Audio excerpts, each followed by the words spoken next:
Hello दोस्तों, study mode में आपका स्वागत है। बिहार दरोगा तथा सार्जेंट के 2213 पदों के प्रारंभिक परीक्षा रिजल्ट आने के बाद काफ़ी अभ्यर्थियों में असंतोष है। काफ़ी अभ्यर्थी बोल रहे थे कि सर कैसे पता चलेगा कि मेरा मार्क्स कितना है और रिजल्ट नहीं आने का कारण भी कैसे पता चलेगा। देखिए, इसका एक उपाय है कि आप आरटीआई के तहत अपना मार्क्स जान सकते हैं और रिजल्ट नहीं आने का कारण जान सकते हैं। तो ये आरटीआई कैसे लगाया जाए और कितना इसमें पैसा खर्च होगा और कैसे आप आरटीआई कर सकते हैं, किस डिपार्टमेंट के अंतर्गत करेंगे तो जल्दी आपका जवाब आएगा, ये सभी जानकारी मैं इस वीडियो में देने वाला हूं। तथा आरटीआई करने से ये भी पता चलता है कि कोई आयोग जो है वो दबाव में आता है कि लगातार जब उस आयोग पर आप आरटीआई के माध्यम से अपना जानकारी मंगाते हैं तो ये मत डर नहीं लगना चाहिए कि मुझे कुछ कर देगा, मुझे परीक्षा नहीं देने देगा, ये फलना ढिकना जो आपको लोग डराते, ऐसा कुछ नहीं। ये आपका अधिकार है, सूचना का अधिकार आपको दिया गया 2005 के जो एक्ट आया था उसके अंतर्गत।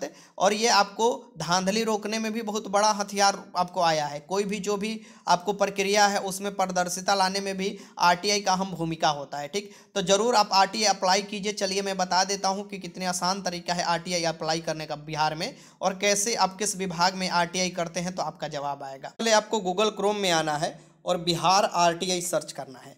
ये देखिएगा ऊपर ही निकल कर आपको आ जाएगा। ये देखिए, ये वाला ऑफिशियल वेबसाइट है जानकारी.bihar.gov.in। इस पर क्लिक कीजिएगा तो ये खुलकर आ जाएगा। इस बात को ध्यान में रखिएगा कि यहाँ पर ये आपको दिखिएगा कि इंग्लिश में बदलना है तो इंग्लिश में भी यहाँ पर क्लिक कर बदल सकते हैं। और यहाँ से आपको क्या करना है कि आपको डेस्कटॉप मोड में कर लेना है। सबसे बेहतरीन होगा डेस्कटॉप मोड में कर लीजिएगा तो यहाँ पर क्लिक कीजिएगा, ये डेस्कटॉप मोड में आ जाएगा। अब यहाँ पर देखिए सभी आपको कंप्यूटर की तरह आपको सभी लगने लगेगा। ये हो गया जानकारी सुविधा केंद्र जो कि बिहार के लिए है। आरटीआई यहाँ से आप अप्लाई कर सकते हैं। यहाँ पर इंग्लिश दिया है, इंग्लिश पर क्लिक कीजिएगा तो इंग्लिश में हो जाएगा। चलिए मैं क्लिक कर आपको दिखाता हूँ। ये देखिए इंग्लिश में मैंने क्लिक कर दिया, यहाँ पर इंग्लिश में हो गया। ठीक, अब यहाँ पर देखिए ये क्या दिया है कि अप्लाई फॉर आरटीआई। यहाँ से आप आरटीआई अप्लाई कर सकते हैं। कुछ 1 महीने बीत जाने के बाद अगर आपका जवाब नहीं आता तो यहाँ पर अप्लाई फॉर फर्स्ट अपील कर सकते हैं। फिर उसके बाद भी जवाब नहीं आता है तो अप्लाई फॉर सेकेंड अपील कर सकते हैं। ठीक, और अगर दोनों अपील के बाद अगर नहीं आता है तो आप हाई कोर्ट जा सकते हैं और इस पर डांट फटकार लगाया जाता है। कोई भी आयोग से अगर आरटीआई का जवाब नहीं दिया जाता है दो आपको समय के बाद भी, दोनों अपील के बाद भी, तो उनको हाई कोर्ट जाकर अपना ये कर सकते हैं और आपको भुगतान भी किया जाएगा जो आपका पैसा लगता है। ठीक, यहाँ पर जो आपको आरटीआई करने में, तो आरटीआई करने में तो ज़्यादा पैसा लगता नहीं है, बस समय बर्बाद होता है। ट्रैक भी कर सकते हैं।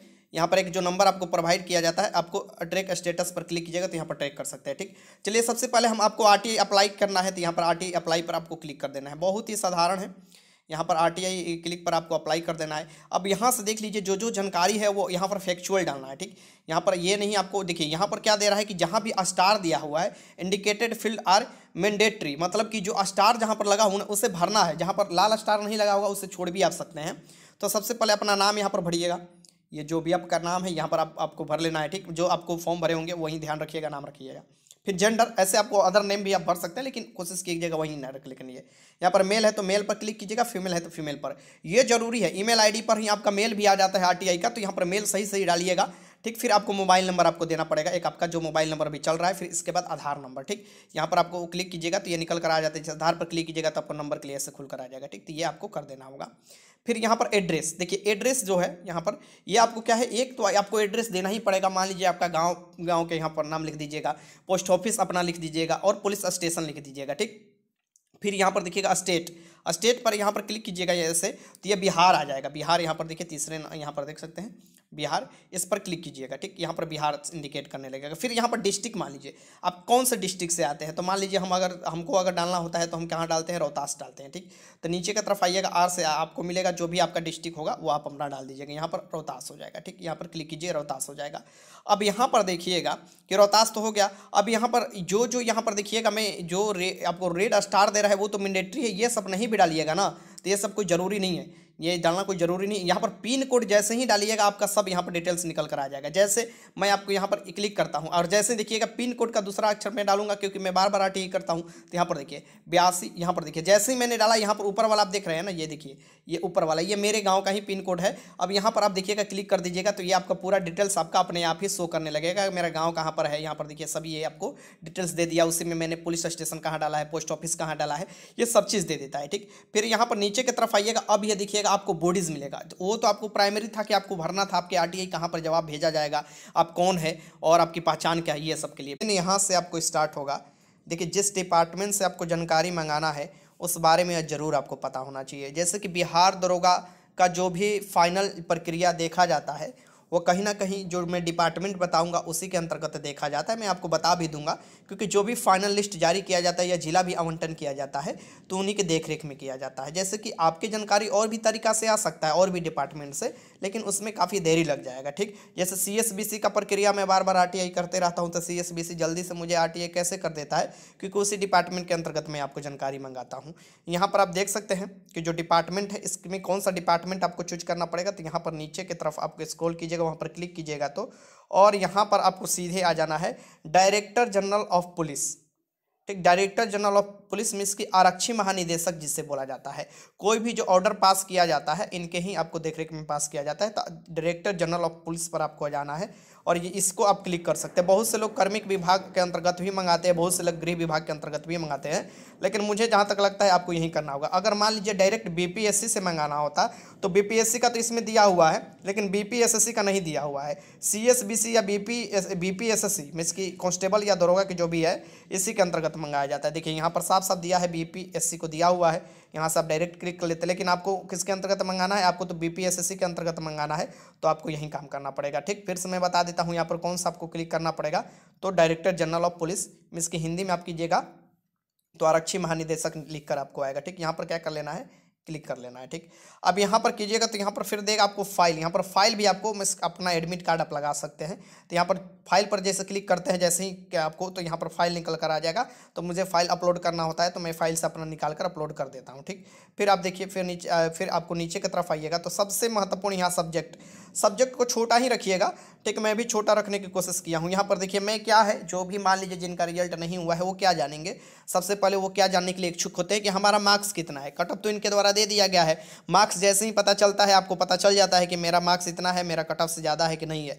अगर मार्क्स पता चल जाता है कट ऑफ से ज़्यादा है तो रिजल्ट किस नहीं हुआ है तो वो अंदर आपको बॉडी में डालना होता है। ठीक, तो यहाँ पर देखिए क्या लिखना है आपको, चलिए मैं डिटेल्स बता देता हूँ। यहाँ पर देखिए क्या लिखना है, माई marks detail of preliminary examination for the post of police. यहाँ पर ध्यान रखिएगा पोस्ट ऑफ क्या लिखना है आपको, सभी कैपिटल में लिखना है हर जगह। ठीक, पुलिस सब इंस्पेक्टर और यहाँ पर स्लैश देकर सार्जेंट लिखना है। ठीक, फिर लिखिएगा इन बिहार पुलिस, और यहाँ पर एडवर्टाइजमेंट नंबर जो आया था नोटिफिकेशन नंबर के अंतर्गत ADBT डॉट नंबर आपको लिखिएगा 03/2020 के अंतर्गत ये आया था। ठीक, मात्र इतना आपको लिख दीजिएगा, आप लोग समझ जाएंगे कि आप क्या मंगाना चाहते हैं। ठीक, अब आपको मेन आता है बॉडी में क्या क्या डालना है, चलिए मैं आपको बता देता हूँ। वैसे मैं नीचे आपको डिस्क्रिप्शन बॉक्स में ये डाल दूंगा सारा, वहाँ से आप कुछ जो मैं बताऊंगा वो परिवर्तन कर आप डाल सकते हैं कि यहाँ पर क्या डालना है वो भी मैं आपको जानकारी दूंगा। देखिए यहाँ पर सबसे पहले लिखिएगा टू द यहाँ पर पब्लिक इंफॉर्मेशन ऑफिसर, फिर नीचे आइएगा तो यहाँ पर देखिए कहाँ से आपको मंगाना है, तो Bihar police subordinate service commission. यहाँ पर देखिए संतोष मानसन B block near RPS law college Raghunath पथ दानापुर पटना। ये आपको जो भी जानकारी है इनके ऑफिशियल वेबसाइट से लिया गया है, ये जहाँ पर इनका ऑफिस है। ठीक, फिर यहाँ पर देखिएगा यहाँ पर क्या है, सब्जेक्ट क्या है, यहाँ पर देखिए सब्जेक्ट लिखा हुआ है request for information under selection से जो आपको दिया हुआ है सेक्शन के अंतर्गत 6(1) ऑफ RTI एक्ट। ठीक, ये आपको यहाँ पर सेक्शन कर देना है यहाँ पर, तो ये RTI के एक्ट बता देना है कि इसी के अंतर्गत हम मंगा रहे हैं। और फिर यहाँ पर लिख लेना है sir please supply me the following information with respect to following examination appeared by me, मतलब कि जिस एग्जाम में मैंने अपीयर्ड हुआ है उसका जानकारी आपको सबसे पहले यहाँ से दे देना है। डिटेल ऑफ एग्जामिनेशन नीचे की तरफ आप देखिएगा तो सबसे पहले आपको नोटिफिकेशन एडवर्टाइजमेंट जो संख्या है वो डाल दीजिएगा ADBT नंबर 03/2020। फिर आप लिखिएगा for selection of police sub inspector and sergeant in home police department government of Bihar, ऐसे आपको लिख देना है कि ये ध्यान रखिएगा सब्जेक्ट में। फिर डेट ऑफ एग्जाम में लिखना है, डेट ऑफ एग्जाम जो हुआ था या कब हुआ था आपको, तो 26 दिसंबर 2021 का आपके एग्जाम हुआ था इसका PT का। फिर आपको सेंटर का नेम लिख देना है, अगर मान लीजिए आपका कहाँ सेंटर था उसका नेम आप लिख सकते हैं कैपिटल में सब। रोल नंबर अपना लिख लीजिएगा यहाँ पर, फिर आपको शिफ्ट भी लिख देना है। जितना आसान होगा उतना जल्दी वो देने की कोशिश करेंगे, मीन्स कि ये उनका ना मिले कि वो कोई भी आरोप लगा करके आपका ये सही नहीं पता था, आप कौन शिफ्ट में थे ये नहीं बताए थे, ये सब फलना देखना आपको वो ना बताया जाए, डायरेक्ट आपको दिया जाए, इसलिए मैं आपको बता रहा हूँ। तो शिफ्ट भी बता दीजिएगा तो कि फर्स्ट शिफ्ट में था कि सेकेंड शिफ्ट में था। अब यहाँ पर particulars of information sought means कि आपको जो इन्फॉर्मेशन मंगाना है यहाँ पर सबसे पहले आपको क्या मंगाना होगा, certified copy of my Omar answer sheet, मतलब कि अपने ओमआर सीट की जो कॉपी है वो आप मंगा सकते हैं। इससे क्या पता चलेगा, मतलब मैं तो बता रहा हूँ कि ये देना चाहिए बीपीएसएससी को और सीएसबीसी को भी, लेकिन ज़्यादातर देखिएगा ये नहीं दिया जाता है। ठीक, बहुत झोल झाल किया जाता है, बोला जाता है कि ये आपको खुफिया है, मतलब कहाँ ही खुफिया है, हमको तो समझ ही नहीं आता है कौन सा एजेंट उसमें काम करते हैं लोग। फिर यहाँ पर देखिए certified copy of OMR answer sheet आप अपना मांगने की कोशिश कीजिएगा। ठीक, फिर यहाँ पर दूसरा नंबर में सबसे महत्वपूर्ण है कि please inform me the total marks obtained by me in above exam, मतलब कि इस एग्जाम में जो मेरा मार्क्स आपको ऑब्टेंड किया गया है वो बताना है। ठीक, ये ध्यान में रखिएगा। फिर यहाँ पर तीसरा नंबर सब्जेक्ट में आपको क्या डालना है यहाँ पर कि please inform me reason for non selection in this exam, आपको जो नहीं सिलेक्शन होने का रीजन, मान लीजिए कट ऑफ से ज़्यादा आपका नंबर है फिर भी सिलेक्शन नहीं हुआ तो वो रीजन बताएंगे ना, कि मान लीजिए आपको ओमआर सीट में गलती है, या आपने साइन छोड़ रखा है, या क्वेश्चन बुकलेट नंबर में गलती रखा है, या रोल नंबर गलती डाल रखा है, जो भी है यहाँ पर आपको सिग्नेचर छूटा है, या हिंदी राइटिंग या इंग्लिश राइटिंग में आप छोड़ रखे हैं, ये सभी इनको इनके द्वारा जानकारी दे दिया जाएगा। ठीक, अब यहाँ पर देखिए चौथा नंबर में क्या डालना होगा, please give me answer sheet of writing examination conduct by the BPSSC written, माफ कीजिएगा राइटिंग नहीं रिटन एग्जाम होगा यहाँ पर, ये प्रिलिमिनरी रिटन एग्जाम लिख लीजिएगा, माफ कीजिएगा यहाँ पर प्रिलिमिनरी मेरा छूट गया है, यहाँ पर लिख ले रहा है आपको preliminary written examination conduct by BPSSC. ठीक, तो यहाँ पर ऊपर तो आपको सब्जेक्ट में मैं डाले ही हूँ, यहाँ पर भी कोशिश कीजिएगा डालने के लिए, नहीं तो वो तो बोलेंगे कि अभी आप किसका मांग रहे थे जानकारी, मुझको नहीं पता है, तो उनको कोई भी ऐसा ना मिल जाए आपको मतलब कि एक बहाना बनाने के लिए यहाँ पर लिख लीजिएगा कि please give me answer sheet of preliminary written examination conduct by BPSSC. ठीक, तो ये आपको क्या करेंगे कि जो आंसर के उन्होंने जारी किया है वो आपको, मतलब मैं तो बता देता हूँ कि वो ना ही के बराबर है कि वो लोग देंगे, लेकिन आपका ज़्यादा होना चाहिए। जैसे जैसे ज़्यादा आरटीआई होगा ना, दबाव बनते जाता है, कोई भी आया ऊपर आखिर लोग पूछते हैं कि आपके अंतर्गत इतना क्यों आरटीआई मांगा जा रहा है, इसका मतलब कि आपके जो आयोग है उस पर संकोच लड़कों का बढ़ रहा है, उस पर जो विश्वास है लड़कों का घट रहा है, ये जब और क्या मांगा जा रहा है ये भी देखा जाता है। ठीक, मीडिया में भी आता है। अब यहाँ पर देखिएगा प्लीज़ सेंड द इन्फॉर्मेशन, ये लिख दीजिएगा please send the information your faithfully, यहाँ पर देखिए नेम लिख दीजिएगा अपना, यहाँ पर जो होगा नेम लिख दीजिएगा। फिर यहाँ पर एड्रेस, अब यहाँ पर लिखिएगा एड्रेस में अपना विलेज और पोस्ट लिख दीजिएगा, मतलब विलेज अलग होगा पोस्ट अलग होगा तो दोनों को अलग अलग करके लिख दीजिएगा। फिर पुलिस स्टेशन आप लिख दीजिएगा और बिहार यहाँ डाल दीजिएगा। ठीक, नीचे की तरफ अपना पिन कोड लिख देना है। यहाँ पर क्या कर देना है, डेट, जिस डेट में आपको अप्लाई किए गए हैं वो डेट लिख देना है। यहाँ पर मोबाइल नंबर आपको डाल देना है और ईमेल आईडी यहाँ पर डाल देना है। कोशिश करना है कि 1000 वर्ड से कमी हो, तो यहाँ पर देख सकते हैं कि सभी आपको अच्छे से आपको मेंशन कर दिया गया है। ठीक, 1000 वर्ड से ज़्यादा नहीं होना चाहिए। यहाँ पर मैं ये जो लिखा हूँ उसका नीचे मैं डिस्क्रिप्शन बॉक्स में डाल दूंगा और टेलीग्राम पर भी दे दूंगा, वहाँ से भी आप देख सकते हैं और वहाँ पर आप अपना सुधार कर जो भी आपका इन्फॉर्मेशन है आप डालकर ये अप्लाई कर सकते हैं। फिर इसके बाद क्या होगा, यहाँ पर सेव पर प्रोसीड कीजिएगा। फिर सेव पर प्रोसीड कीजिएगा तो आगे बढ़िएगा तो कैसे आएगा इंटरफेस, चलिए वो मैं आपको बता देता हूँ। सभी डिटेल्स डालकर अगर आगे बढ़ते हैं तो ऐसे में आपको सभी आपको डिटेल्स दिखाएगा। फिर और ये बात मैं बता दूँ, ये मैं आपको फाइनेंस डिपार्टमेंट के अंतर्गत मैं अप्लाई भी किया था आपको, और ये भी देखिएगा यहाँ पर फाइनेंस डिपार्टमेंट लिखेगा, गवर्नमेंट ऑफ बिहार ही लिखेगा।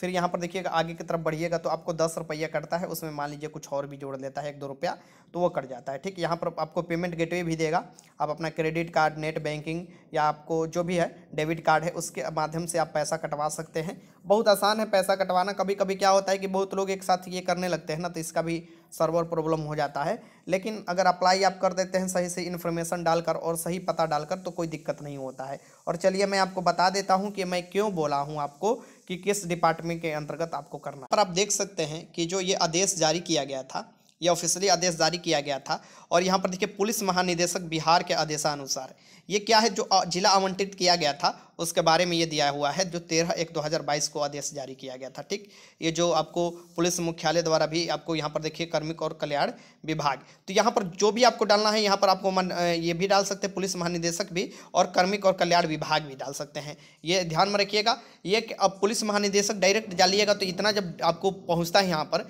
ठीक, डायरेक्टर जनरल ऑफ पुलिस के पास जब पहुँचता है लगभग डीजीपी के पास, तो वो भी चिंता में हो जाते हैं कि आखिर ऐसा क्या काम किया जा रहा है आयोग द्वारा कि इतने लड़के परेशान हैं। ठीक, और कहीं ना कहीं उनके नज़र में भी ये बात आता है। देखिए मंत्रालय का काम अलग होता है, कोई प्रॉपर एक आदमी का अगर उसके बाद ध्यान में लाया जाए तो भी अलग होता है। ठीक, तो ज़्यादा प्रेशर बनता है और बाद में इन लोगों का ये भी नहीं कहा जाएगा कि लड़के परेशान नहीं थे, लड़के ने आपको आरटीआई नहीं किया था। आरटीआई के माध्यम से इतना आरटीआई आया, उसका जवाब सही तरीका से अगर आयोग नहीं देता है तो कम से कम आयोग पर भी ये आपको प्रभाव पड़ता है और उसका कहीं ना कहीं न्यूज़ में भी आता है कि आयोग तो तानाशाही रवैया अपना रहा है। ठीक, तो ये आप कर सकते हैं। देखिए इसका जवाब कब आता है, जवाब आएगा तो मेरा यूट्यूब के अबाउट सेक्शन में जाइएगा, वहाँ पर नंबर भी दिया है, वहाँ पर नंबर आप मतलब कि जवाब जो भी आता है वहाँ पर मुझे व्हाट्सअप कर सकते हैं। ठीक, ठीक। इससे क्या होगा कि मैं भी आपको एनालिसिस कर बता दूंगा। वैसे मेरे पास भी अगर जितना जल्दी जवाब आता है मैं आपको बताऊंगा कि किस किस कारण से लोगों का रिजल्ट नहीं हुआ है, और आपको पता भी चल जाएगा, जिससे और भी लड़के संतुष्ट होंगे। तो ये प्रक्रिया अपनाइए। फिर भी अगर कोई दिक्कत होता है तो आप कमेंट बॉक्स में लिख दीजिएगा। देखिए आरटीआई के माध्यम से ये नहीं होता कि आपके रिजल्ट में सुधार हो सकता है, नहीं। आरटीआई कीजिएगा, ऐसा नहीं कि नहीं भी सुधार हो सकता है। मान लीजिए कि आपने आरटीआई किया, ठीक। मान लीजिए यहाँ पर मैं हाइपोथेटिकली कुछ बता रहा हूँ, ठीक। ध्यान से देखिएगा। आपने आरटीआई किया, ठीक। आरटीआई किया, जैसे कि बीपीएससी में एक आरटीआई लड़के द्वारा किया गया था, ठीक है। उसका सही था, सभी प्रक्रिया सही था, पीटी में मार्क्स भी सही था, लेकिन उसका रिजल्ट नहीं दिया गया। तो पहले पीटी में उसे पास किया गया।